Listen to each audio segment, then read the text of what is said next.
ലോക്സഭാ തെരഞ്ഞെടുപ്പ് പടിവാതിൽക്കൽ എത്തി നിൽക്കെ ഇന്ത്യയിലെ മുസ്ലിം സമൂഹം നേരിടുന്ന വ്യാകുലതകളെയും ആകുലതകളെയും കുറിച്ച് കഴിഞ്ഞ ഞായറാഴ്ച ഇതേ പ്ലാറ്റ്ഫോമിൽ ഞാനൊരു വീഡിയോ ഇടുകയുണ്ടായി. പ്രതീക്ഷിച്ചതിൽ വലിയ പ്രതികരണമാണ് പ്രേക്ഷകരുടെ ഭാഗത്തുനിന്നുണ്ടായത്. അത് കണ്ട മുസ്ലിങ്ങളും അമുസ്ലിങ്ങളുമായ ഒരുപാട് സുഹൃത്തുക്കൾ വളരെ പോസിറ്റീവായിട്ടുള്ള അഭിപ്രായമാണ് രേഖപ്പെടുത്തിയത്. അപ്പോൾ ഞാൻ അന്ന് പറഞ്ഞ് അവസാനിപ്പിച്ചത് ഇങ്ങനെയാണ്: എന്തുകൊണ്ട് മുസ്ലിം സമുദായം പിന്തള്ളപ്പെട്ടു പോയി എന്നത് മറ്റൊരു വിഷയമാണ്, ഇനിയൊരു ഘട്ടത്തിൽ അത് പറയാം എന്നാണ്. അപ്പോൾ അതിനുള്ളൊരു സമയമായി എന്നെനിക്ക് തോന്നുന്നു. പ്രത്യേകിച്ച് ഈ തെരഞ്ഞെടുപ്പ് പതിവാക്കിൽ നിൽക്കുമ്പോഴാണല്ലോ നമ്മളിങ്ങനെയുള്ള കാര്യങ്ങളെക്കുറിച്ച് കൂടുതൽ ഗഹനമായിട്ടും ഗുരുതരമായിട്ടും ആലോചിക്കുന്നത്. ആദ്യം തന്നെ പറയട്ടെ, ഈ പറയുന്നതിൽ തമാശയുടെ ഒരു കണിക പോലുമില്ല. വളരെ സീരിയസ് ആയിട്ടുള്ള കാര്യങ്ങൾ മാത്രമാണ് ഇവിടെ ചർച്ച ചെയ്യുന്നത്. മുസ്ലിം സമുദായം എങ്ങനെ പിന്തള്ളപ്പെട്ടു പോയി, അതിലേക്ക് നയിച്ച ഘടകങ്ങൾ, സാഹചര്യങ്ങൾ എന്തൊക്കെയാണ് എന്നാണ് നമ്മളിവിടെ ആലോചിക്കുന്നത്. 1947 ഇന്ത്യക്ക് സ്വാതന്ത്ര്യം കിട്ടിയപ്പോൾ തന്നെ പാകിസ്ഥാനും അതോടൊപ്പം രൂപം കൊണ്ടു. അതാണ് ഇന്ത്യൻ മുസ്ലിങ്ങൾ നേരിട്ട ഏറ്റവും വലിയ ഒരു പ്രതിസന്ധി. പാകിസ്ഥാൻ രൂപീകരണത്തോടുകൂടി വലിയൊരു വിഭാഗം ആളുകൾ പാകിസ്ഥാനിലേക്ക് കുടിയേറി. അതിനേക്കാൾ കൂടുതൽ മുസ്ലിങ്ങൾ ഇന്ത്യ രാജ്യത്ത് അവശേഷിച്ചു. നേരത്തെ സൂചിപ്പിച്ച പോലെ ഇന്തോനേഷ്യ കഴിഞ്ഞാൽ പിന്നെ ഏറ്റവും അധികം മുസ്ലിങ്ങളുള്ള രാജ്യമാണ് ഇന്ത്യ. ഇന്ത്യയിൽ തന്നെ വെറും ന്യൂനപക്ഷമല്ല, രണ്ടാമത്തെ ഭൂരിപക്ഷമാണ്. 20 കോടിയിലധികമാണ് അവരുടെ ജനസംഖ്യ. മൊത്തം ജനസംഖ്യയുടെ 18% മറ്റോ മുസ്ലിങ്ങളാണ്. അത്ര വലിയ ഒരു ജനസഞ്ചയം എങ്ങനെ പിന്തള്ളപ്പെട്ടു പോയി? പാകിസ്ഥാൻ രൂപീകരിച്ചതോടെ ഇന്ത്യൻ മുസ്ലിങ്ങൾക്ക് വലിയ ഒരു പരാധീനത നേരിട്ടു. അതായത്, നിങ്ങൾ ഭാഗം വാങ്ങി പോയവരല്ലേ, പിന്നെ എന്തിന് ഇന്ത്യയിൽ തുടരുന്നു, പാകിസ്ഥാനിലേക്ക് പോയിക്കൂടെ എന്ന ചോദ്യം RSSകാർ മാത്രമല്ല, ജനസംഖ്യക്കാർ മാത്രമല്ല, വലിയൊരു വിഭാഗം ആളുകൾ ചോദിക്കുന്ന ഒരവസ്ഥയുണ്ടായി. മുസ്ലിങ്ങൾ ഒരു തരത്തിൽ അന്യവൽക്കരിക്കപ്പെട്ടു. ഇന്ത്യ രാജ്യത്ത് സിഖുകാർക്കോ ക്രിസ്ത്യാനികൾക്കോ യഹൂദന്മാർക്കോ പാഴ്സികൾക്കോ ഇല്ലാത്ത ഒരു അപകർഷത മുസ്ലിങ്ങൾക്ക് നേരിട്ടു. അതാണ് ഒന്നാമത്തെ പ്രശ്നം. ദേശീയ മുഖ്യധാരയിൽ നിന്ന് അവർ മാറ്റി നിർത്തപ്പെട്ടു. അവരെ മുഖ്യധാരയിൽ ചേർത്ത് നിർത്താനായിട്ട് ജവഹർലാൽ നെഹ്റു, മഹാത്മാഗാന്ധിയും മറ്റ് നേതാക്കളൊക്കെ ശ്രമിച്ചു നോക്കിയെങ്കിലും ഈ ഒരു ചോദ്യം എല്ലായ്പ്പോഴും അവരുടെ മുമ്പിൽ ഉന്നയിക്കപ്പെട്ടു. നിങ്ങൾ എന്തിന് ഇന്ത്യയിൽ തുടരും, നിങ്ങൾക്ക് ഇന്ത്യയിൽ എന്താണ് കാര്യം, നിങ്ങൾക്ക് പോയിക്കൂടെ എന്ന ചോദ്യം. അത് മനഃശാസ്ത്രപരമായിട്ടും സാമൂഹ്യമായിട്ടും അവരെ വളരെയധികം ബാധിച്ചു. ഇല്ല എന്നൊക്കെ പറയുമ്പോഴും അതൊരു സത്യമായിട്ട് അവശേഷിക്കും. വടക്കേന്ത്യയിൽ പ്രത്യേകിച്ചും അത് വളരെ ഗുരുതരമായിട്ട് ഇപ്പോഴും നിലനിൽക്കും, സ്വാതന്ത്ര്യം കിട്ടി 75 കൊല്ലത്തിന് ശേഷം. ഇതാണ് ഒന്നാമത്തെ പ്രശ്നം. രണ്ടാമത്, മുസ്ലിങ്ങളുടെ രാഷ്ട്രീയമായ വിലപേശൽ ശക്തി നഷ്ടപ്പെട്ടു. കാരണം വിലപേശി വാങ്ങിക്കുന്നവൻ കൂടുതൽ വാങ്ങിച്ചു. വേറൊരു രാജ്യം തന്നെ അവർ സംഘടിപ്പിച്ചു. അതോടുകൂടി പരിപൂർണമായിട്ടും മുസ്ലിങ്ങളുടെ വിലപേശൽ ശക്തി നഷ്ടപ്പെട്ടു. മുസ്ലിം ലീഗ് എന്ന് പറഞ്ഞ പാർട്ടി തത്വത്തിൽ കുറച്ചാൾ കൂടി നിലനിന്നുവെങ്കിലും ഫലത്തിൽ അതില്ലാതെ പിന്നെ നമ്മുടെ മലബാറിൽ മാത്രമായിട്ട് ആ പാർട്ടി ഒതുങ്ങി. അപ്പോൾ മുസ്ലിങ്ങളുടെ അവകാശങ്ങൾക്ക് വേണ്ടി ചോദിക്കാനും ആവശ്യപ്പെടാനും ചോദിച്ചു വാങ്ങാനും ഉള്ള ശക്തി അവർക്ക് നഷ്ടപ്പെട്ടു. അതുകൂടാതെ അതിനേക്കാൾ വലിയൊരു അപകടം സംഭവിച്ചു. ഈ മുസ്ലിം ഇൻ്റലിജൻഷ്യ എന്ന് പറഞ്ഞ വിഭാഗം പൂർണ്ണമായിട്ട് പാകിസ്ഥാനിലേക്ക് പോയി. വടക്കേ ഇന്ത്യയിൽ പ്രത്യേകിച്ചു ഈ മുസ്ലിം സമുദായത്തിലെ പ്രധാനപ്പെട്ട രാഷ്ട്രീയ നേതാക്കൾ ഏറെക്കുറെ എല്ലാവരും തന്നെ പാകിസ്ഥാനിലേക്ക് പോയി.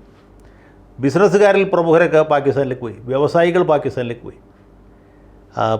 പ്രധാനപ്പെട്ട സിവിൽ ഉദ്യോഗസ്ഥന്മാർ, റവന്യൂ ഉദ്യോഗസ്ഥന്മാർ, മിലിറ്ററി ഉദ്യോഗസ്ഥന്മാർ, പോലീസ് ഉദ്യോഗസ്ഥന്മാരൊക്കെ പാകിസ്ഥാനിലേക്ക് പോയി. പാകിസ്ഥാൻ ഓപ്റ്റ് ചെയ്ത് പോകുന്നവർക്ക് പ്രൊമോഷന് സാധ്യത കൂടുതലുണ്ട് എന്നുള്ളതായിരുന്നു കാരണം. അങ്ങനെ ജീവിക്കാൻ മാർഗമുള്ള ആളുകളൊക്കെ പാകിസ്ഥാനിലേക്ക് പോയി. യാതൊരു നിവൃത്തിയില്ലാത്ത ആളുകൾ, ചെരുപ്പൂത്തികൾ, ഓട്ടോറിക്ഷ ഓടിക്കുന്നവർ, അല്ലെങ്കിൽ കൈത്തൊഴിലുകൾ ചെയ്ത് ജീവിക്കുന്നവർ മാത്രമേ ഇന്ത്യയിലായി. അങ്ങനെ വലിയ ഒരു ബ്രെയിൻ ഡ്രെയിൻ അവിടെ ഉണ്ടായി, മസ്തിഷ്ക ചോർച്ച. ഇന്ത്യയിലെ മുസ്ലിങ്ങൾക്ക് നേതൃത്വം നൽകുന്നതിനായിട്ട് ബുദ്ധിയും ഭാവനാവിലാസവും ഉള്ള ആളുകൾ ഇവിടെ ഇല്ലാതെ. അതാണ് പാകിസ്ഥാൻ രൂപീകരണം ഉണ്ടായ മറ്റൊരു വലിയ അപകടം. അപ്പോൾ രാഷ്ട്രീയമായ ഇച്ഛാശക്തി നഷ്ടപ്പെട്ടു, അന്യവൽക്കരണം സംഭവിച്ചു. അതിനേക്കാൾ ഉപരി ഈ സമുദായത്തിലും സമൂഹത്തിലും ആ ചിന്താശക്തിയുള്ള, നേതൃത്വം നൽകാൻ കഴിവുള്ള ആളുകൾ ആരും തന്നെ ഇല്ലാതെ. അങ്ങനെ രാഷ്ട്രീയമായിട്ട് ശിഥിലീകരിക്കപ്പെട്ട, സാമൂഹ്യമായിട്ട് പിന്തള്ളപ്പെട്ട മുസ്ലിം സമുദായത്തിന് ചേർത്ത് നിർത്തേണ്ടിയിരുന്ന ഉത്തരവാദിത്വം കോൺഗ്രസ്സിനായിരുന്നു. കോൺഗ്രസ് ഇവരൊരു വോട്ട് ബാങ്കായിട്ട് സ്വീകരിച്ചു. എല്ലാ തെരഞ്ഞെടുപ്പിലും കോൺഗ്രസ്സിന് മാത്രം വോട്ട് ചെയ്യാൻ വിധിക്കപ്പെട്ട ഒരു വിഭാഗമായിട്ട് ഇന്ത്യയിലെ മുസ്ലിങ്ങൾ ചുരുക്കപ്പെട്ടു. 1952-ലും 57-ലും 62-ലും ഒക്കെ അവർ കോൺഗ്രസ്സിൽ തന്നെ വോട്ട് ചെയ്തു. ജവഹർലാൽ നെഹ്റു ഉള്ളിടത്തോളം കാലം പ്രത്യേകിച്ച് വലിയ ആവശ്യകതകളൊന്നും അവർക്ക് തോന്നിയില്ല. മാത്രമല്ല 1950 ഇന്ത്യൻ ഭരണഘടന നിലവിൽ വന്നപ്പോൾ പ്രത്യേക നിയോജക മണ്ഡലങ്ങളില്ലാതെ അതുകൂടി മുസ്ലിങ്ങളുടെ അംഗത്വം, അവരുടെ അംഗസംഖ്യ ഇന്ത്യൻ പാർലമെൻറ്റിൽ അല്ലെങ്കിൽ വിവിധ നിയമസഭകളിൽ ആ ഒരു നിശ്ചിത എണ്ണം ഉണ്ടാകും എന്ന ഒരു ഉറപ്പ് അതുമില്ലണ്ടായി. സ്വാഭാവികമായിട്ടും ഈ മുസ്ലിം അംഗസംഖ്യ പല സംസ്ഥാനങ്ങളിലും പാർലമെൻറ്റിലുമൊക്കെ വല്ലാതെ കുറഞ്ഞ് തീരെ ഇല്ലാതാവുന്ന ഒരു സാഹചര്യത്തിലേക്ക് നയിച്ചു. അത് പിന്നെ വളരെ കൂടുതലായി. അങ്ങനെ 62-ന് ശേഷം നെഹ്റുവിൻ്റെ ആരോഗ്യം ക്ഷയിച്ചു. അധികം വൈകാതെ അദ്ദേഹം മരിച്ചു. 62-നും 67-നും ഇടയ്ക്കുള്ള സമയത്ത് രാജ്യത്തിൻ്റെ പല ഭാഗങ്ങളിലും വർഗീയ ലഹളകൾ പൊട്ടിപ്പുറപ്പെട്ടു. ഈ വിഭജനത്തിന് ശേഷം അങ്ങനെ അധികം ലഹളകൾ ഉണ്ടായിരുന്നില്ല. 62-67 കാലത്ത് ജാംഷഡ്പൂരിൽ ലഹള ഉണ്ടാകുന്നു. കാശ്മീരിൽ പ്രവാചകൻ്റെ തിരുമുടി കാണാതായതിനെ തുടർന്നുണ്ടാകുന്ന കലാപങ്ങൾ ഉണ്ടാകുന്നു. അലിഗറിൽ പലതവണ കലാപം ഉണ്ടാകും. രാജ്യത്തിൻ്റെ പല ഭാഗങ്ങളിലും ഇത് ആവർത്തിക്കും. അങ്ങനെ വന്നപ്പോൾ മുസ്ലിങ്ങളുടെ ഇടയിൽ വലിയ അശാന്തിയും ഭയാശങ്കകളും വർദ്ധിച്ചു. അവർ കോൺഗ്രസിൽ നിന്ന് വളരെ വേഗത്തിൽ അകന്നു. 67-ലെ തെരഞ്ഞെടുപ്പിൽ രാജ്യത്തിൻ്റെ പല സംസ്ഥാനങ്ങളിലും കോൺഗ്രസ് ഇതര മന്ത്രിസഭകൾ രൂപീകരിക്കപ്പെട്ടു. ആ സന്ദർഭത്തിൽ ഇവർ കോൺഗ്രസിൽ നിന്ന് അകന്നു. കുറേ പേരൊക്കെ സോഷ്യലിസ്റ്റ് പാർട്ടിയെ പിന്തുണച്ചു, കുറച്ച് പേര് സ്വതന്ത്ര പാർട്ടിയെ പിന്തുണച്ചു. അങ്ങനെ ഒരു ഗത്യന്തരമില്ലാത്ത രീതിയിലേക്ക് ഇവർ പോവുകയാണ്. പക്ഷേ അതിനുശേഷവും ലഹളകൾക്ക് യാതൊരു കുറവുമില്ല. 69-ൽ അഹമ്മദാബാദിലുണ്ടായ ഭയാനകമായ ലഹള, അതിൽ കൊല ചെയ്യപ്പെട്ടവരിൽ ഏതാണ്ട് 90% മുസ്ലിങ്ങളായിരുന്നു. പിന്നെ 65-ൽ ഇന്ത്യ പാകിസ്ഥാനും തമ്മിലുണ്ടായ യുദ്ധം, അതേ തുടർന്ന് മുസ്ലിങ്ങളൊക്കെ ഒറ്റുകാരായിട്ട് കണക്കാക്കപ്പെട്ടു. രാജ്യത്ത് മൊത്തത്തിൽ അവ്യവസ്ഥിതി, അരാജകത്വം നടപടി. ലാൽ ബഹദൂർ ശാസ്ത്രിയുടെ സ്ഥാനത്ത് ഇന്ദിരാഗാന്ധി വന്നപ്പോഴും കാര്യങ്ങൾക്ക് വലിയ മാറ്റമൊന്നും ഉണ്ടായില്ല. പക്ഷേ എന്നാലും 1971 ആയപ്പോഴത്തേക്കും മുസ്ലിങ്ങൾക്ക് മനസ്സിലായി സ്വതന്ത്ര പാർട്ടിയേക്കാളും ഭേദം കോൺഗ്രസ് തന്നെയാണ്. അങ്ങനെ മുസ്ലിം വോട്ടർമാർ വീണ്ടും കോൺഗ്രസ്സിലേക്ക് തിരിഞ്ഞു. കോൺഗ്രസ് വലിയ ഭൂരിപക്ഷത്തോട് ജയിച്ചു. പക്ഷേ അതിനുശേഷവും കാര്യങ്ങളിൽ വലിയ മാറ്റമൊന്നും ഉണ്ടാകുന്നില്ല. ഇന്ദിരാഗാന്ധി രാജസ്ഥാനിൽ ഒരു ബർക്കത്തുള്ള ഖാനെ മുഖ്യമന്ത്രിയാക്കി, പിന്നീട് ബീഹാറിൽ അബ്ദുൽ ഗഫൂറിനെ മുഖ്യമന്ത്രിയാക്കി. എന്നുള്ളതിനൊക്കെ അപ്പുറത്തേക്ക് മുസ്ലിം ജനസാമാന്യത്തിന് വേണ്ടി കാര്യമായിട്ട് എന്തെങ്കിലും ചെയ്തു എന്ന് ഒന്നും ചെയ്തില്ല. 1967-ൽ ഇവിടെ സക്കീർ ഹുസൈൻ പ്രധാനമന്ത്രിയായി. അതുപോലെ ഫക്രുദ്ദീൻ അലി അഹമ്മദ് 73-ൽ പ്രധാനമന്ത്രിയായി. എന്നുള്ളതിനൊക്കെ അപ്പുറത്തേക്ക് കാര്യമായ നേട്ടമൊന്നും മുസ്ലിം ജനസാമാന്യത്തിന് കിട്ടിയില്ല. കോൺഗ്രസ്സിലുള്ള മുസ്ലിം നേതാക്കൾ അവരുടെ കുടുംബത്തിനും കുട്ടികൾക്കും വേണ്ടി കാര്യങ്ങൾ പലതും ചെയ്തു എന്നുള്ളതല്ലാതെ സമുദായത്തിന് വേണ്ടി ഒന്നും ചെയ്തില്ല. ഇനി ഏതെങ്കിലും ഒരു മുസ്ലിം മന്ത്രി അല്ലെങ്കിൽ മുസ്ലിം MLA സമുദായത്തിന് വേണ്ടി വാദിച്ചാൽ അയാൾ അപ്പം തന്നെ വർഗീയവാദിയായിട്ട് മുദ്രയടിക്കപ്പെടുകയും. അതുകൊണ്ട് തന്നെ ഇവരെല്ലാവരും ദേശീയ നേതാക്കളായിട്ട് സബ്കോ സമ്മതി ദേ ഭഗവാൻ എന്ന രീതിയിൽ കണ്ടിന്യൂ ചെയ്തു. ഇങ്ങനെയാണ് മുസ്ലിങ്ങൾ 70കളുടെ ആരംഭം വരെ പിന്തള്ളപ്പെട്ടു പോയത്. 1975-ൽ അടിയന്തരാവസ്ഥ പ്രഖ്യാപിച്ച കൂട്ടത്തിൽ ജമാഅത്തെ ഇസ്ലാമി പോലെയുള്ള സംഘടനകളൊക്കെ നിരോധിച്ചു. എന്ന് മാത്രമല്ല, ഈ തുർക്കമാൻ ഗേറ്റിലും മറ്റുമൊക്കെ മുസ്ലിങ്ങൾക്ക് നേരെ വലിയ അക്രമങ്ങളുണ്ടായി. പിന്നെ നിർബന്ധിത വന്ധ്യംകരണം എന്ന് പറഞ്ഞൊരു കലാപരിപാടി നാട്ടിൽ അരങ്ങേറി. അതിലും കുറേ മുസ്ലിങ്ങൾ ഉൾപ്പെട്ടു എന്നുള്ളൊരു സത്യമാണ്. അങ്ങനെ 77 ആകുമ്പോഴത്തേക്ക് മുസ്ലിം സമുദായം ഇന്ദിരാഗാന്ധിയിൽ നിന്നും കോൺഗ്രസിൽ നിന്നും പൂർണ്ണമായിട്ടും അകന്നു. ജാമാ മസ്ജിദിലെ ഇമാം അബ്ദുള്ള ബുഖാരി അദ്ദേഹം പരസ്യമായിട്ട് ഇന്ദിരാഗാന്ധിക്കെതിരെ പ്രസംഗിക്കാൻ ധൈര്യപ്പെട്ടു. ജനതാ പാർട്ടിയുടെ യോഗങ്ങളിൽ പങ്കെടുത്തു. ഇന്ത്യൻ മുസ്ലിങ്ങൾ ഒരു കാരണവശാലും കോൺഗ്രസ്സിൽ വോട്ട് ചെയ്യരുത് എന്ന് ആഹ്വാനിച്ചു. ഏതായാലും തെരഞ്ഞെടുപ്പ് കഴിഞ്ഞപ്പോൾ ഇന്ദിരാഗാന്ധി തോറ്റു. ജനതാ പാർട്ടി അധികാരത്തിൽ വന്നു. ജനതാ പാർട്ടിയിലെ ജനസംഘം അടക്കമുള്ള ഹിന്ദുത്വ ശക്തികളും ഉണ്ടായിരുന്നു. മൊറാർജി ദേശായി പ്രധാനമന്ത്രിയായി. മുസ്ലിങ്ങളുടെ ജീവിത നിലവാരത്തിൽ വല്ല മെച്ചമുണ്ടായോ? ജീവിത നിലവാരത്തിൽ മെച്ചമുണ്ടായില്ലെന്ന് മാത്രമല്ല, ഇന്ദിരാഗാന്ധിയുടെ കാലത്തുണ്ടായതിനേക്കാൾ മോശപ്പെട്ട രീതിയിലുള്ള വർഗീയ ലഹളകളും മറ്റ് പ്രശ്നങ്ങളുമൊക്കെ തുടർന്നുണ്ടായി. അങ്ങനെ ഗതികെട്ട് മുസ്ലിം സമുദായം വീണ്ടും കോൺഗ്രസിനെ പിന്തുണയ്ക്കുന്ന അവസ്ഥയുണ്ടായി. 1980-ൽ ഇന്ദിരാഗാന്ധി വീണ്ടും അധികാരത്തിൽ വന്നു. ഇന്ദിരാഗാന്ധി ഒന്നും ചെയ്തില്ല എന്ന് പറയാൻ പറ്റില്ല. ഇന്ദിരാഗാന്ധി 1980-ൽ അബ്ദുറഹിമാൻ അന്തുലെ എന്ന് പറഞ്ഞ ഒരു നേതാവിനെ മഹാരാഷ്ട്രയിൽ മുഖ്യമന്ത്രിയാക്കി. പക്ഷേ അതിനപ്പുറത്തേക്ക് കാര്യമായിട്ടൊന്നും ചെയ്തില്ല. അപ്പോൾ രാജ്യത്തെ സാമുദായിക അന്തരീക്ഷം പിന്നെ കലുഷിതമാകുകയാണ്. ആസാമിൽ ഈ വിദേശികൾ എന്ന് മുദ്രയടിക്കപ്പെട്ട ആളുകളെ പുറത്താക്കാൻ വേണ്ടി വിദ്യാർത്ഥികൾ സമരിച്ചു. അതേസമയത്ത് തന്നെ സിഖുകാർ പ്രത്യേക രാജ്യത്തിന് വേണ്ടി ഖലിസ്ഥാൻ വാദം ഉയർത്തി അവിടെ പ്രക്ഷോഭം തുടങ്ങുന്നു. ഇതേ സമയത്ത് തന്നെ മുസ്ലിങ്ങൾക്കെതിരെ വലിയ കലാപങ്ങൾ നടക്കുന്നു. മൊറാദാബാദിൽ ലഹള ഉണ്ടാകുന്നു 1980-ൽ. അതിൻ്റെ പുറകെ മീററ്റിൽ ലഹള ഉണ്ടാകുന്നു. ഡൽഹിയിൽ കൂട്ടക്കൊല അരങ്ങേറുന്നു. ഇതൊക്കെ കേന്ദ്ര ഗവൺമെൻറ്റിൻ്റെ മൂക്കിന് താഴെയാണ് നടക്കുന്നത്. മിക്കവാറും സംസ്ഥാനങ്ങളിൽ കോൺഗ്രസിൻ്റെ മുഖ്യമന്ത്രിമാരാണുള്ളത്. എന്നിട്ട് പോലും മുസ്ലിങ്ങൾക്ക് യാതൊരു നീതിയും കിട്ടുന്നില്ല. മുസ്ലിങ്ങളാകെ നിരാശരായി. അതിൻ്റെ ഒരു തുടർച്ചയെന്ന രീതിയിലാണ് 84 സിഖ് കലാപം ഉണ്ടാവുന്നത്. ഇന്ദിരാഗാന്ധിയുടെ കൊലപാതകത്തിന് ശേഷം സിഖുകാരെ വേട്ടയാടും. അപ്പോൾ സിഖുകാരെ വേട്ടയാടുമ്പോൾ ഇതേ രീതിയിലുള്ള ഭീതി, ഇതേ രീതിയിലുള്ള ഭയം മുസ്ലിങ്ങൾക്കുണ്ട്. ഇന്ന് സിഖുകാർക്കാണെങ്കിൽ നാളെ മുസ്ലിങ്ങൾക്കാണ് എന്ന ഭയം അവർക്കുണ്ടായിരുന്നു. മാത്രമല്ല 1984 പാർലമെൻറ്റ് തെരഞ്ഞെടുപ്പിൽ ഒരു ഭയങ്കരമായി ഹിന്ദു ബാക്ക്ലാഷ് ഉണ്ടായി. ഹിന്ദുക്കൾ വർഗീയമായ രീതിയിൽ തന്നെ സംഘടിച്ച് കോൺഗ്രസ്സിന് വോട്ട് ചെയ്യുന്നു. അങ്ങനെ രാജീവ് ഗാന്ധി പ്രധാനമന്ത്രിയാവും. ഈ ഹിന്ദു വികാരം ആദ്യം ഉപയോഗിച്ചത് കോൺഗ്രസ്സാണ്. പിന്നെയാണ് LK അദ്വാനി അത് കുറച്ചുകൂടി നല്ല രീതിയിൽ നടപ്പാക്കാൻ തീരുമാനിച്ചത്. ഏതായാലും അതിൻ്റെ ഗുണഫലം കിട്ടിയത് രാജീവ് ഗാന്ധിക്കാണ്. വലിയ ഭൂരിപക്ഷത്തോടെ അദ്ദേഹം പ്രധാനമന്ത്രി സ്ഥാനത്ത് തിരിച്ചെത്തും. അതിനുശേഷവും മുസ്ലിങ്ങളുടെ സ്ഥിതിയിൽ മാറ്റമൊന്നുമില്ല. പല സ്ഥലത്തും ആദ്യം ഉണ്ടാകുന്നത് നമ്മുടെ ഷാബാനു ബീഗത്തിൻ്റെ കേസിലെ വിധിയാണ്. അപ്പോൾ ഇന്ത്യൻ മുസ്ലിങ്ങളുടെ വേറൊരു വലിയ ദുരന്തം, ഒരു വലിയ പരാധീനത എന്ന് പറയുന്നത് ഈ സ്വന്തം മൂക്കിനപ്പുറം കാണാൻ കഴിയാത്ത കുറച്ച് നേതാക്കന്മാർ ആ ഘട്ടമായപ്പോഴത്തേക്ക് ഉയർന്നു വന്നു. ഇവർ ഇത് സാമൂഹ്യ പുരോഗതിയിലാക്കി ഉണ്ടായ ഒരു വിധിയാണെന്ന് മനസ്സിലാക്കാതെ, അത് തിരിച്ചറിയാതെ കേന്ദ്ര സർക്കാരിന് മേൽ വലിയ തോതിൽ സമ്മർദ്ദം ചെലുത്തി. ഇത് മുസ്ലിം ജനസാമാന്യത്തിന് മുസ്ലിം മതത്തിനെതിരായിട്ടുള്ള ഒരു വലിയ ഗൂഢാലോചനയുടെ ഭാഗമായിട്ടാണ് സുപ്രീം കോടതി വിധി ഉണ്ടായിട്ടുള്ളത് എന്ന രീതിയിൽ വ്യാഖ്യാനിക്കുകയും അതിനെതിരെ സമരം ചെയ്യുകയൊക്കെ ചെയ്തു. അതുകൊണ്ട് എന്തു വെച്ചാൽ നേരത്തെ തന്നെ ഹിന്ദുക്കൾക്ക് മുസ്ലിങ്ങളോടുണ്ടായിരുന്ന കാലുഷ്യം വർദ്ധിച്ചു. സാമുദായിക ധ്രുവീകരണം ശക്തിപ്പെട്ടു. അത് BJPയുടെ ഉയർച്ചയ്ക്ക് ഇടവരുത്തി. ഒന്ന്. രണ്ടാമത് രാജീവ് ഗാന്ധിയും അദ്ദേഹത്തിൻ്റെ സർക്കാരും ഹിന്ദു ജനസാമാന്യത്തിൽ നിന്നും അകന്നുപോയി. അങ്ങനെ ഒരു മതേതര രാഷ്ട്രീയ ശക്തി എന്നുള്ള നിലയ്ക്ക് കോൺഗ്രസിൻ്റെ ശിഥിലീകരണം അവിടെ നിന്ന് ആരംഭിച്ചു. നിയമം ഭേദഗതി ചെയ്തതിന് ശേഷം വലിയ തോതിൽ സാമുദായിക വിദ്വേഷം ഉണ്ടാകുകയും അതിനെ പ്രതിരോധിക്കാൻ വേണ്ടി രാജീവ് ഗാന്ധി ഈ അയോധ്യയിൽ പൂട്ടിക്കിടന്ന ക്ഷേത്രം തുറന്നു കൊടുക്കുകയും ചെയ്തു. അങ്ങനെ ബാബറി മസ്ജിദിൻ്റെ അകത്ത് ഹിന്ദുക്കളുടെ ആരാധന ആരംഭിച്ചു. രാം ജന്മഭൂമി പ്രശ്നം ആളിക്കത്തി. അതിൻ്റെ ഭാഗമായിട്ട് തുടർച്ചയെന്ന രീതിയിൽ ഈ നാട്ടിലെമ്പാട് ശിലാപൂജകൾ നടത്തി. ശിലാപൂജകൾ എവിടെയൊക്കെ നടക്കുമോ അവിടെയൊക്കെ വർഗീയ ലഹളകളുണ്ടാവും. ഏറ്റവും വലിയ ലഹള ഉണ്ടായത് ബീഹാറിലെ ഭാഗൽപൂരിലായിരുന്നു. അവിടെ ഈ പറഞ്ഞ പോലെ ഏതാണ്ട് 1000-ലധികം മുസ്ലിങ്ങൾ പച്ചയ്ക്ക് കൊല ചെയ്യപ്പെട്ടു. വലിയ കലാപൂരം. അതോടുകൂടി മുസ്ലിങ്ങൾക്ക്, വടക്കേന്ത്യയിലെ മുസ്ലിങ്ങൾക്ക് കോൺഗ്രസ്സിലുള്ള വിശ്വാസം പരിപൂർണമായിട്ട് നഷ്ടപ്പെട്ടു. അത് കോൺഗ്രസ്സിന് ഒരു വോട്ട് ബാങ്ക് അന്നേക്ക് ലിക്വിഡേറ്റ് ചെയ്തു. പിന്നെ ഈ വടക്കേന്ത്യയിലെ മുസ്ലിങ്ങൾ ജനതാദളിൽ അഭയം തേടി. ജനതാദൾ എന്ന് പറഞ്ഞാൽ പിന്നീട് അത് പൊട്ടിച്ചെതറി സമാജ്വാദി പാർട്ടിയും രാഷ്ട്രീയ ലോക്ദളും രാഷ്ട്രീയ ജനതാദളും ഒക്കെ ഇട്ട് പിരിഞ്ഞു പോയി. അങ്ങനെ കോൺഗ്രസ്സിൽ നിന്ന് മുസ്ലിം സമുദായം പൂർണ്ണമായിട്ടാകും.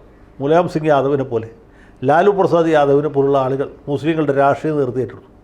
മാത്രവുമല്ല ആ സമയത്തേക്ക് മറ്റൊരു വലിയ അപകടം കൂടി സംഭവിച്ചു. അതെന്ന് വെച്ചാൽ ഈ ഷഹാബുദ്ദീനെ പോലെ അല്ലെങ്കിൽ തസ്ലീമുദ്ദീനെ പോലുള്ള അധോലോക നായകന്മാരൊക്കെ മുസ്ലിങ്ങളുടെ നേതാക്കന്മാരായിട്ട് രംഗത്ത് വന്നു. അസം ഖാനെ പോലെ നിരവധി കേസുകളിൽ പ്രതികളായിട്ടുള്ള ആളുകൾ തട്ടിക്കൊണ്ടുപോകൽ, ബലാത്സംഗം, കൊലപാതകം, കൂട്ടായ്മ കവർച്ച, ഇങ്ങനെ ഒരു 10-65-70 കേസെങ്കിലും ഉള്ള ആളുകൾ മാത്രമായി പാർലമെൻറ്റിലേക്ക് ജയിക്കുന്നു. അപ്പോൾ ഇങ്ങനെയുള്ള ഗുണ്ടകളുടെ ഒരു സംവിധാനമായിട്ട് പാർലമെൻറ്റ് അതപ്പതിച്ചു. കോൺഗ്രസ്സിലൊന്നും അതുപോലത്തെ ആളുകളുണ്ടായിരുന്നില്ല. അവിടെ കുറച്ചുകൂടിയൊക്കെ അന്തസ്സുള്ള ആളുകളാണ് ഈ പാർലമെൻറ്റിൽ നിന്നൊക്കെ വന്നുകൊണ്ടിരുന്നത്. പ്രാദേശിക കക്ഷികൾ അധികാരത്തിൽ നിന്നും വേറൊരു വലിയ അപകടം കൂടി സംഭവിച്ചു. അതായത് ഈ മദ്രസയിൽ പോയി പഠിക്കുന്ന കുട്ടികൾക്ക് സ്കോളർഷിപ്പ് കൊടുക്കാൻ തുടങ്ങി. ഇതിലെന്താ കുഴപ്പമെന്ന് വെച്ചാൽ കുട്ടികൾ പിന്നെ ഒരിക്കലും സ്കൂളിൽ പോകുകയില്ല. അവർ ഇംഗ്ലീഷ് പഠിക്കുകയില്ല, കെമിസ്ട്രി പഠിക്കില്ല, ഫിസിക്സ് പഠിക്കില്ല. അങ്ങനെ റിക്ഷാക്കാരൻ്റെ മകൻ റിക്ഷാക്കാരനും ചെരുപ്പൂത്തിയുടെ മകൻ ചെരുപ്പൂത്തിയുമായിട്ട് മാറുന്ന ഒരു ഭയങ്കരമായ സാമൂഹ്യ പിന്നോക്കാവസ്ഥ ഉണ്ടായി. മുസ്ലിങ്ങളിൽ സൂക്ഷ്മ ന്യൂനപക്ഷം മാത്രം ഇംഗ്ലീഷ് പഠിപ്പിക്കുന്ന വിദ്യാലയങ്ങളിൽ പോവുകയും ബാക്കിയുള്ളവർ ഈ മദ്രസയിൽ പോയി മദ്രസ കൊണ്ട് മാത്രം ജീവിതം അവസാനിപ്പിക്കുന്നു. അവർക്ക് ഉറുദു അല്ലാതെ വേറെ ഒന്നും വായിക്കാൻ പറ്റുകയില്ല. ബസ്സിൻ്റെ ബോർഡ് പോലും വായിക്കാൻ പറ്റില്ല. അങ്ങനത്തെ ഒരു ദുസ്ഥിതി ഉണ്ടായി. വിദ്യാഭ്യാസപരമായിട്ട് സമുദായം പിന്തള്ളപ്പെട്ടു. ഈ മുസ്ലിങ്ങളോട് ഏറ്റവും വലിയ ദ്രോഹം ചെയ്ത് മുലായം സിംഗിനെ പോലെ, ലാലു പ്രസാദിനെ പോലെ, ഇപ്പോൾ മമതാ ബാനർജിയെ പോലുള്ള ആളുകളാണ്. അവരാണ് ഈ മൗലവിമാർക്ക് ഗ്രാൻഡ് കൊടുക്കുകയും കുട്ടികൾ സ്കൂളിൽ പോകാതിരിക്കാനുള്ള സാഹചര്യം ഉണ്ടാക്കുകയും ചെയ്തു. അങ്ങനെ സാമൂഹ്യമായിട്ടും വിദ്യാഭ്യാസപരമായിട്ടും സമുദായം പിന്തള്ളപ്പെട്ടു. അവർ അജ്ഞതയിൽ നിന്ന് കൂടുതൽ അജ്ഞതയിലേക്കും അന്ധകാരത്തിൽ നിന്ന് കൂടുതൽ അന്ധകാരത്തിലേക്കും ചവിട്ടി താഴ്ത്തപ്പെട്ടു. ഇതാണ് മുസ്ലിങ്ങൾക്ക് ഉണ്ടായ ഒരു വലിയ ദുർഗതി. ഈ ശിലാന്യാസവും കഴിഞ്ഞു. അതിൻ്റെ പിന്നാലെ നരസിംഹറാവുവിൻ്റെ സർക്കാർ വന്നു. അപ്പോഴത്തേക്കൊക്കെ മുസ്ലിങ്ങളിൽ നിന്ന് പൂർണ്ണമായിട്ട് അകന്നു കഴിഞ്ഞു. 92 ഡിസംബറിൽ ബാബറി മസ്ജിദ് തകർക്കപ്പെട്ടു. അതോടെ മുസ്ലിങ്ങളുടെ അന്യത്വവൽക്കരണം പൂർണ്ണമായി. മുസ്ലിങ്ങൾക്ക് ഈ രാജ്യത്ത് ഭാഗതയെ നിർണ്ണയിക്കുന്നതിൽ ഒരു പങ്കുമില്ല എന്ന നിലയിലേക്ക് കാര്യങ്ങളെത്തി. പിന്നീട് VP സിംഗ് വരുന്നു. അതിനുശേഷം VP സിംഗ് കഴിഞ്ഞിട്ടാണ് ഇദ്ദേഹം വരുന്നത്, നമ്മുടെ നരസിംഹം വരുന്നത്. നരസിംഹത്തിന് ശേഷം ദേവഗൗഡ വരുന്നു, ഗുജറാൾ വരുന്നു, വാജ്പേയി വരുന്നു. വീണ്ടും നമ്മുടെ മൻമോഹൻ സിംഗിൻ്റെ ഭരണം വരുന്നു. മൻമോഹൻ സിംഗ് മുസ്ലിങ്ങളെ സന്തോഷിപ്പിക്കാം എന്ന് ധരിച്ച് ചില നടപടികളൊക്കെ സ്വീകരിച്ചു. അതിലൊന്നാണ് വിഖ്യാതമായ നമ്മുടെ ഇവരുടെ പ്രശ്നങ്ങളെപ്പറ്റി പഠിക്കുന്നതിനോട് ഒരു കമ്മീഷനെ വെച്ചു, രജീന്ദ്ര സച്ചാർ അധ്യക്ഷനായിട്ടുള്ള കമ്മിറ്റി. ആ കമ്മിറ്റി പഠനം നടത്തി. എല്ലാ മുസ്ലിങ്ങളും പിന്നോക്കക്കാരല്ല, പക്ഷേ 15-ൽ 14 വിഭാഗക്കാർ പിന്നോക്കക്കാരാണ്. അതിൽ ചിലരെയൊക്കെ സ്ഥിതി പരമദയനീയമാണ്, പട്ടികജാതിക്കാരെക്കാൾ കഷ്ടമാണ് എന്നൊക്കെ പറഞ്ഞ് റിപ്പോർട്ട് കൊടുത്തു. അതിൻ്റെ അടിസ്ഥാനത്തിൽ എന്ത് നടപടി സ്വീകരിച്ചു ചോദിച്ചാൽ പ്രത്യേകിച്ച് നടപടിയൊന്നും സ്വീകരിച്ചില്ല. സച്ചാർ കമ്മിറ്റിയുടെ റിപ്പോർട്ട് സർക്കാർ അച്ചാറിട്ട് വെച്ചു. അതല്ലാതെ ഒന്നും സംഭവിച്ചില്ല. അതുകൊണ്ട് പ്രത്യേകിച്ച് യാതൊരു ഗുണവും മുസ്ലിങ്ങൾക്ക് ലഭ്യമായില്ല. മുസ്ലിങ്ങൾ പിന്നോക്കാവസ്ഥയിലാണെന്ന് അവരെ പറഞ്ഞ് മനസ്സിലാക്കി. അതിനപ്പുറത്തേക്ക് ഒന്നും സംഭവിച്ചില്ല. 10 കൊല്ലത്തെ UPA സർക്കാരിൻ്റെ ഭരണം കഴിഞ്ഞു. UPA സർക്കാരിൽ മുസ്ലിം സമുദായത്തിൽ നിന്ന് ചില മന്ത്രിമാരൊക്കെ ഉണ്ടായിരുന്നു, സൽമാൻ ഖുർഷീദിനെ പോലെ ഒക്കെയുള്ള ആളുകൾ. പക്ഷേ അതുകൊണ്ട് സമുദായത്തിന് പ്രത്യേകിച്ച് ഗുണമൊന്നും കിട്ടിയില്ല. അവരുടെ കുടുംബക്കാർക്ക് ഗുണം കിട്ടി. പിന്നെ അഹമ്മദ് പട്ടേലിനെ പോലൊരു വലിയ ചാണക്യൻ സോണിയാഗാന്ധിയുടെ ഉപദേഷ്ടാവായിട്ടുണ്ടായിരുന്നു. ഗുലാം വഹൻവദി എന്ന് പറഞ്ഞ അറ്റോർണി ജനറൽ, ആദ്യമായിട്ട് ഒരു അറ്റോർണി ജനറൽ മുസ്ലിം സമുദായത്തിൽ നിന്നുണ്ടായി. ചീഫ് ജസ്റ്റിസുമാരൊക്കെ ഉണ്ടായി. ഹുമയൂൺ കബീറിൻ്റെ ഒരു ചാർച്ചക്കാരനായ അൽതമസ് കബീർ ഇന്ത്യയുടെ ചീഫ് ജസ്റ്റിസായി എന്നൊക്കെ പറയാം. പക്ഷേ അതിനപ്പുറത്തേക്ക് സാധാരണക്കാരായ മുസ്ലിങ്ങൾക്ക് UPA സർക്കാർ കൊണ്ടും ഒരു പ്രയോജനം ഉണ്ടായില്ല. നമ്മുടെ അഹമ്മദ് കുറച്ച് ആൾ സഹമന്ത്രിയായിട്ട് വിലസി ഡൽഹിയിൽ എന്നുള്ളതിനപ്പുറത്ത് മുസ്ലിങ്ങൾക്ക് പ്രത്യേകിച്ച് മേന്മയൊന്നും ഉണ്ടായില്ല. അപ്പോൾ അതിനിടയ്ക്ക് മറ്റൊരു സംഭവം കൂടി ഉണ്ടാകുന്നുണ്ട്. ഈ ബാബറി മസ്ജിദിൻ്റെ തകർച്ചയ്ക്ക് ശേഷം ഒരു വിഭാഗം മുസ്ലിങ്ങളെങ്കിലും തീവ്രവാദത്തിലേക്ക് ആകർഷിക്കപ്പെട്ടു. ബോംബെ സ്ഫോടനം ഉണ്ടാകും, അഹമ്മദാബാദ് സ്ഫോടനം ഉണ്ടാകും, ജയ്പൂർ സ്ഫോടനം ഉണ്ടാകുന്നു, ഡൽഹിയിൽ പലതവണ സ്ഫോടനങ്ങൾ നടക്കുന്നു. ഇതിലൊക്കെ പ്രതി ചേർക്കപ്പെട്ട ഒരുപാട് മുസ്ലിങ്ങൾ ടാട ഉപയോഗിച്ചു, പോട്ട ഉപയോഗിച്ചു, പിൽക്കാലത്ത് നമ്മുടെ ഊപ്പ ഉപയോഗിച്ചുമൊക്കെ ജയിലിലടക്കപ്പെട്ടു. ചിലരെയൊക്കെ കോടതി ശിക്ഷിച്ചു, ചിലരെയൊക്കെ വെറുതെ വിട്ടു. വെറുതെ വിട്ടവർ പോലും പതിറ്റാണ്ടുകളോളം ജയിലിൽ തടവറയിൽ കഴിയേണ്ടതായിട്ട് വന്നു. അതിലധികം പേരും തീരെ വിദ്യാഭ്യാസം ഇല്ലാത്തവരും ജീവിക്കാൻ ഒരു മാർഗ്ഗവും ഇല്ലാത്ത ആളുകൾ വരും. അങ്ങനെ വലിയ പ്രതിസന്ധികൾ കൂടി സമുദായം കടന്നുപോയി. തീവ്രവാദവും ഒരു പരിഹാരമല്ല എന്ന് അവർക്ക് വളരെ വൈകിയാണ് മനസ്സിലായത്. തീവ്രവാദം കൊണ്ടൊന്നും ഇന്ത്യയെ അല്ലെങ്കിൽ ഇതുപോലെയുള്ള അനീതികളെ ചെറുക്കാൻ പറ്റുകയില്ല എന്ന് ബോധ്യമായി. അതിനൊക്കെ പുറമെയാണ് BJP വളരെ പെട്ടെന്ന് ശക്തിപ്പെട്ടു. ആദ്യം വാജ്പേയിയുടെ സർക്കാർ ഉണ്ടാകും, അതിനുശേഷം നരേന്ദ്രമോദിയുടെ സർക്കാർ വരുന്നു. ആ കാര്യം ഞങ്ങൾ കഴിഞ്ഞ തവണ പറഞ്ഞതാണ്. ഏത് രീതിയിൽ സമുദായം പ്രാന്തവൽക്കരിക്കപ്പെട്ടു, ഏത് രീതിയിൽ അപരവൽക്കരിക്കപ്പെട്ടു, എന്തുമാത്രം പരാധീനതകൾ കൂടിയാണ് ഇവർ കടന്നു പോകുന്നത് എന്ന് നമ്മൾ കഴിഞ്ഞ എപ്പിസോഡിൽ പറഞ്ഞതാണ്. ഇപ്പോൾ അവിടെ ആവർത്തിക്കുന്നില്ല, അതിലർത്ഥമില്ല. അപ്പോൾ ഇങ്ങനെ ചരിത്രത്തിൻ്റെ ഓരോ ഘട്ടത്തിലും സ്വാതന്ത്ര്യാനന്തരം വലിയ വിവേചനങ്ങൾക്കിരയായ വലിയ അപകടങ്ങളിൽ ചെന്ന് ചാടിയ ഒരു വിഭാഗമാണ് മുസ്ലിങ്ങൾ. ആ സമുദായം നേരിടുന്ന ഏറ്റവും വലിയ പ്രശ്നം എന്ന് വെച്ചാൽ, ഒന്നാമത് വലിയൊരു വിഭാഗം ആളുകൾ, കേരളത്തിലെ കാര്യമല്ല പറഞ്ഞത്, പ്രത്യേകിച്ച് വടക്കേ ഇന്ത്യയിൽ അജ്ഞതയിലും അന്ധകാരത്തിലുമാണ് കഴിയുന്നത്. സാമൂഹ്യമായ പിന്നാക്കാവസ്ഥ, അതുകൊണ്ടുണ്ടാകുന്ന സാമ്പത്തികമായ പിന്നാക്കാവസ്ഥ, അതുകൊണ്ട് ഉണ്ടാകുന്ന രാഷ്ട്രീയമായ അനിശ്ചിതത്വം, ഇച്ഛാശക്തി ഇല്ലായ്മയും വിലപേശൽ ശക്തി ഇല്ലായ്മയും.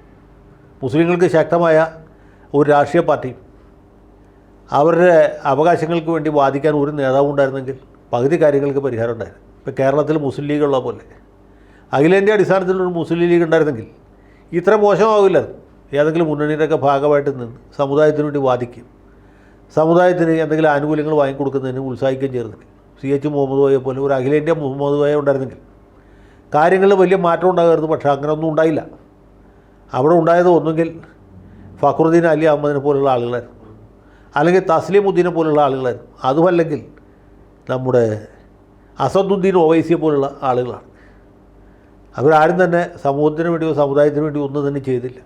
ചെയ്തതൊക്കെ അവരുടെ കുടുംബത്തിനും കുടുംബക്കാർക്കും വേണ്ടിയാണ്. പിന്നെ മത നേതാക്കന്മാരുടെ കാര്യം പറയാതിരിക്കുക ഭേദം.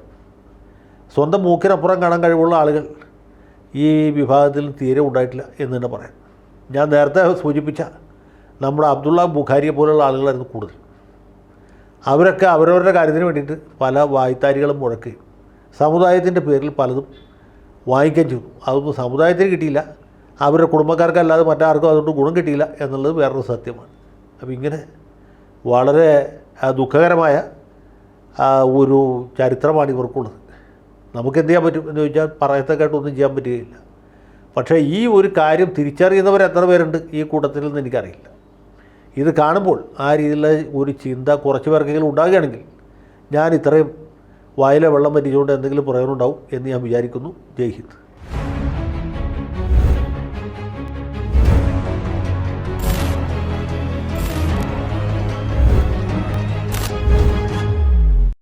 കൂടുതൽ വാർത്തകളും വിശേഷങ്ങളും നിങ്ങളിലേക്ക് എത്താൻ ABC മലയാളം സബ്സ്ക്രൈബ് ചെയ്യുക, ബെൽ ബട്ടണും അമർത്തുക.